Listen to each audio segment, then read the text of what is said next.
ನಕಲಿ ಅಂಕಪಟ್ಟಿಗಳನ್ನು ತಯಾರಿಸಿ ಮಾರಾಟ ಮಾಡ್ತಾ ಇದ್ದ ಜಾಲವನ್ನ ಬೆಂಗಳೂರಿನ ಸಿಸಿಬಿ ಪೊಲೀಸರು ಪತ್ತೆ ಹಚ್ಚಿ ಓರ್ವನನ್ನ ಬಂಧಿಸಿದ್ದಾರೆ. ಬಂಧಿತ ಆರೋಪಿಯನ್ನ ರಾಜಾರೆಡ್ಡಿ ಎಂದು ಗುರುತಿಸಲಾಗಿದೆ. ಕೋರಮಂಗಲದಲ್ಲಿ ಡಿಜಿಟಲ್ ಡಿಸ್ಟೆನ್ಸ್ ಎಜುಕೇಷನ್ ಮಿಷನ್ ಹೆಸರಿನಲ್ಲಿ ನಕಲಿ ಕಚೇರಿ ತೆರೆದು ವಿವಿಧ ಕಾಲೇಜುಗಳಲ್ಲಿ ಅಡ್ಮಿಷನ್ ಕೊಡಿಸುವುದಾಗಿ ಅಭ್ಯರ್ಥಿಗಳಿಗೆ ಫೋನ್ ಕರೆ ಮಾಡುತ್ತಿದ್ದ ಈತ ಹಲವು ಪ್ರತಿಷ್ಠಿತ ಶಿಕ್ಷಣ ಸಂಸ್ಥೆಗಳಲ್ಲಿ ಸೀಟು ಕೊಡಿಸುವುದಾಗಿ ಆಮಿಷ ಒಡ್ತಿದ್ದ. ಕಾಲೇಜಿಗೆ ಹೋಗಿ ಓದದೇ ಇದ್ದರೂ ನೇರವಾಗಿ ಪದವಿ ಪರೀಕ್ಷೆ ಬರೆಯಲು ಅವಕಾಶ ಮಾಡಿಕೊಡ್ತೇನೆ ಎಂದು ನಂಬಿಸಿ ಹಣ ಪಡೆದು ಎಸ್ಎಸ್ಎಲ್ಸಿ, ಪಿಯುಸಿ, ಡಿಗ್ರಿ ನಕಲಿ ಅಂಕಪಟ್ಟಿಗಳನ್ನು ಸಿದ್ಧತೆ ಮಾಡಿಕೊಳ್ತಿದ್ದ.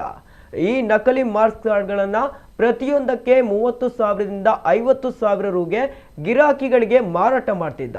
ಅಭ್ಯರ್ಥಿಗಳಿಂದ ಆನ್ಲೈನ್ ಮೂಲಕ ಹಣ ಪಡೆದು ನಕಲಿ ಅಂಕಪಟ್ಟಿಗಳನ್ನು ಅವರ ಮನೆ ವಿಳಾಸಕ್ಕೆ ಕೊರಿಯರ್ ಮೂಲಕ ತಲುಪಿಸುವ ಮೂಲಕ ಯಾರಿಗೂ ಅನುಮಾನ ಬಾರದಂತೆ ಜಾಲ ನಡೆಸ್ತಾ ಇದ್ದ.